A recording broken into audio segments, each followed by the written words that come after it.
Python review loops. Are you noticing how algorithms could potentially get very long and repetitive? This is where repetition or iteration comes in. Iteration is when an algorithm repeats steps rather than listing them sequentially over and over. The flowchart below shows iteration. So we start, we have a step where we're asking, should we repeat the sequence? If the answer is yes, we will run this code and then repeat. If the answer is no, we will exit the loop. So notice we will use the diamond to represent whether the procedure will be repeated. If not, the program will exit the iteration. Let's take a look at a classic example, the instructions on a shampoo bottle. The directions are to wash, rinse, repeat. Sequentially, that would be represented like the flowchart on the right.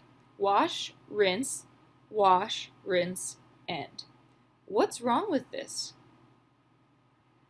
It's a bit redundant. You have wash and rinse in there twice. What if the instructions for this specific shampoo were to wash and rinse 4 times in a row? That would look like this very long flowchart on the right. What about 10,000 times? That would be a very long and redundant program. However, computer programmers are constantly asking their computers to run repetitive tasks of thousands of steps. You might be saying, is there a better way? There sure is. Iteration. Iterations need something that was not considered before with sequence: conditions.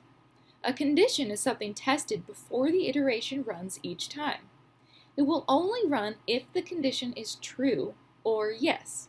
This way, when the condition eventually is false or no, the iteration will end. In this case, with the shampoo bottle, when would be a good time to stop washing? Well, when your hair is clean. So we want to continue the iteration as long as your hair is dirty. So wash, rinse, check to see if your hair is dirty. If it's still dirty, we're going to repeat the wash, rinse cycle. If it is no longer dirty, then we will exit the loop. What makes computers so useful is that they can perform repetitive computation without guidance. We'll review a few types of loops that can be used to repeatedly execute a set of statements. The first is called the while loop. The syntax is similar to an if statement. While condition, then we have the body of the loop inside here, then end while.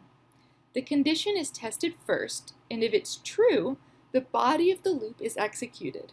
If the condition is false, the program exits the loop and continues on in the program. Below is an example of a loop that goes on forever. It will print out hello an infinite number of times. While true, print hello, end while. In computer programming, we must avoid creating infinite loops. They will crash your computer or the computer of whoever happens to be running your program. The following example uses a variable to count from 0 to 9. The condition I is less than 10 is true as long as I is not 10. When I becomes 10, the loop terminates. So here, above the loop, we declare this variable I, set it equal to 0. Then here's the condition. While I is less than 10, the loop will continue to print I. Then, this is the most important step here. I is increased by 1 prior to being tested again in the condition. Don't forget this step, or I will always be 0, and therefore the loop will continue forever. Loops should not go forever.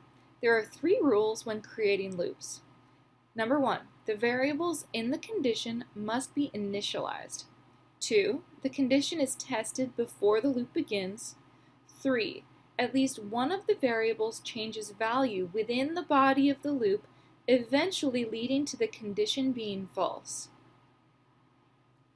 When using a loop, one variable is always a counter, so that the loop only runs so many times. The variable starts with a whole number, counts by any number, not just by 1, and then ends with any number that does not satisfy the condition. Here's an example. This loop counts from 1 to 10, by ones. So 1, 2, 3, 4, etc. We declare x is equal to 1. While x is less than or equal to 10, we're going to print the value of x, and then we're going to increment x by 1. So this will, the first time through the loop, x is 1, it will print 1. Second time through the loop, x is 2, it'll print 2. And it will go all the way, and it will print 10 because we have that equal sign in here. So, yep. The while loop is good, but it is quite a bit of typing. The for loop does the same thing, but in a much more compact way. Neither one performs faster or better than the other. The general syntax of the for loop is shown here. Notice that all three requirements of a while loop occur within the parentheses of a for loop. The variable is initialized before the loop begins. The condition is checked before the loop runs each time, as like before with the while loop. And the last part is the change in value that will occur to the variable at the end of each run of the loop before being tested again. The following for and while loop are almost equivalent. So here we have our while loop. We initialize I to 0, and that takes place here in the for loop, initializing I to 0. Then we have while I is less than 10, and that is the condition here in both loops. And then we're going to increment by 1. So I is going to be set to I plus 1, which will add 1 to the current value of I. That takes place here in the for loop. Variables declared in a for loop are only defined within that loop and only exist within that loop. This allows them to be reused. The following example shows two for loops, one after the other. The second for loop can use the variable I again. So here, this I variable only exists in this loop. So once this loop is over and the computer goes to the next for loop, this I is going to be a different I. So it will reset to 0 and can be used again. The scope of a variable refers to the sections of code that can use it. When the initialized I is used within a for loop, the scope of I is only inside that loop. Other code outside the for loop can't see that specific variable I, hence why it can be declared, initialized, and used again. In this example, I in the first for loop is a totally different variable than I in the second for loop. This is legal because each variable only exists inside its own loop. The code below has a compiler error because once the computer leaves the for loop, which is the scope of I, it forgets I entirely, as if I never existed. So here we declare and initialize I, we use it as our counter variable in this for loop. However, we cannot then access I outside of that loop. So the error exists as a result of this statement.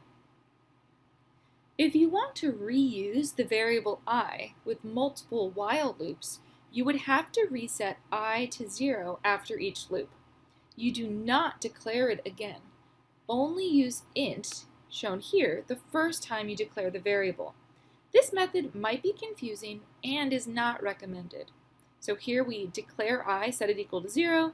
We use it as our counter variable in this while loop. Then, after that loop is over, we go to this line, we reset I to 0, then we can use I again. But yes, once again, this is not recommended. Practice with for loops by identifying what would be printed below. Alright, so I'm just going to talk through what's going on here. I is set to 5. 5 is greater than or equal to 0, so we enter the loop, we print the current value of I, which is 5, and then I is decremented by 1, which means it gets lowered by 1, therefore I is now 4. We go back to this step. 4 is greater than or equal to 0, so we enter the loop, print 4, and then I becomes 3. 3 is greater than or equal to 0, so we enter the loop, print 3, and then I becomes 2. 2 is greater than or equal to 0, so we enter the loop, we print 2, then I becomes 1. 1 is greater than or equal to 0, so we enter the loop, we print 1, and then I becomes 0. 0 is greater than or equal to 0, so we enter the loop, we print 0, and then I becomes negative 1. Negative 1 is not greater than or equal to 0, so we exit the loop without printing anything else. So the output for the program is 543210. What is the output of this for loop? Alright, so let's take a look. This loop is very similar to the last example, except this time I is initialized with a value of 10, and the condition is I is greater than or equal to 1. Therefore, during the first iteration, I is 10, 10 is greater than or equal to 1, so we enter the loop and we print 10. Then we lower I to 9. 9 is greater or equal to 1, so we enter the loop again. This continues all the way down to 3, 2, and 1. Once I is equal to 1, it will enter the loop, print 1, I becomes 0. Then the condition is false and the loop is exited. So this is what the output for this program looks like. The following for loop starts with I equal to 1 and then doubles each time. Notice the expression that doubles the variable right here. I becomes I times 2. So instead of adding 1 or subtracting 1, we can multiply by 2. Can you identify the output of this loop? The answer looks like this. Let's see how that works. So initially I is 1. 1 is less than 16, so we enter the loop and we print I plus a space. So the current value of I is 1. That gives us that 1. Then I is multiplied by 2. 1 times 2 is 2. 2 is less than 16, so we go into the loop, we print 2. Then 2 times 2 is 4. I becomes 4. 4 is less than 16, so we go into the loop and we print 4. And so on, until we get to 16. The code segment below is meant to output all factorial values from 1 factorial to 6 factorial. Recall that factorials should yield these values. 1 factorial is 1, 3 factorial is 3 times 2 times 1, which is 6, etc. However, this code contains at least one error. Can you find it? Correct! The variable int n was not initialized. Because we want the program to calculate 6 factorial, we will need to initialize n to 7. Or we could change the loop condition to have this equal sign in there and then initialize it to 6. So now the program will run with no errors. Let's try it. So see, by having n set to 7, that makes this 7, so I will start at 0 and then it will go up by 1 until it's less than 7, which will give us 6 factorial. Do you get the values you are expecting? While the program ran without errors, it did not run correctly. There were 2 mistakes in here that would lead you to not get the correct results. Number 1, factorials multiply prior values. They do not add them. Also, once the operation changes, so we change this operation from a plus sign to a multiplication sign, so the initial value of fact will be a problem here, because if you have a 0 in here and you're multiplying it this way, you are always going to be multiplying by 0. So this version of the code here is going to run without errors and correctly produce the expected factorial values. We have to initialize fact to 1 instead of 0, because otherwise this will always be 0. So if this is 1, then we will get the desired results. In order to deduce where the logic errors were within the factorial code, we conducted what is known as empirical testing. Empirical testing involves the actual testing and observation of the results of testing. This means in programming, code must be executed and the results provided. Then the results are observed to see if additional modifications are needed to ensure the correct output. In the factorial program, we ran the program multiple times and made changes each time to improve the output. Proof of induction testing could also be used when developing an algorithm like the one used to calculate a factorial result or iterating over a series of numbers. Proof of induction is a method of reasoning founded on a base assumption and a hypothesis where if both are proven true, the algorithm will then apply for any value given.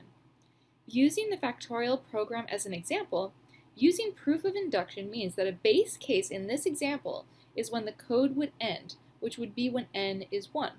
If the algorithm successfully works for n equal to 1, then the inductive step would prove that the algorithm successfully works for n plus 2, or n is equal to 2.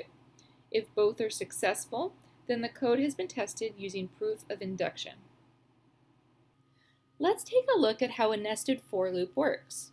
For the outer loop, x is going to start at 0. Then we enter the for loop, and now there's another for loop. So x is 0, y is 0. It will print 0 and 0, like this. Then the inner loop will run again, and y will be 1, but x is still 0. Therefore, it will print 0, 1, and so on, 0, 2, and then 0, 3. Then, once we're back at the outer loop, x is incremented by 1, therefore x is now 1, and the whole thing repeats. So x is now 1, we enter this loop, y is set to 0, we print the value of x, which is 1, then the value of y, which is now 0, and we loop through. So we have that same value of x for every time it loops through the inner loop as y is incrementing. And this goes on until the outer loop is done when x is 2. So x is 2, the whole thing will repeat again, but then once x becomes 3, the loop breaks. Nested while loops behave the same as for loops. Below, for each value of I, j cycles through all the values 0, 1, and 2. You may see what is known as a do-while loop on the Praxis exam. Although a do-while loop is used in some programming languages, while loops are traditionally used in Python. Therefore, it is not covered in NJCTL's AP Computer Science Principles course. A do-while loop differs from a while or for loop in that it guarantees the statements within the loop will be executed at least one time. After the statements are executed at least one time, a condition is checked to determine if the statements will be executed more than once. Let's walk through the example below. A variable guess stores the value 8. A statement prints 8 is not 1 yet. And then there's an if-else statement. That's going to determine how guess is changed. So if guess is an even number, which means guess modulus 2 is 0, that would be true for all even numbers, then guess will be decremented by 1. If guess is an odd number, then it will be decremented by 2. So this will loop through. Guess is going to be checked here. If guess is equal to 1, then the loop will break. A repeat until loop is a type of loop that is unique to block-based coding and can be found on the Praxis exam. It is similar in structure and functionality to a do-while loop, as you can see by the general syntax outlined below. A repeat until loop differs from a while or for loop in that it guarantees the statements within the loop will be executed at least one time. After the statements are executed at least one time, a condition is checked to determine if the statements will be executed more than once. This way of functioning is identical to how a do-while loop works.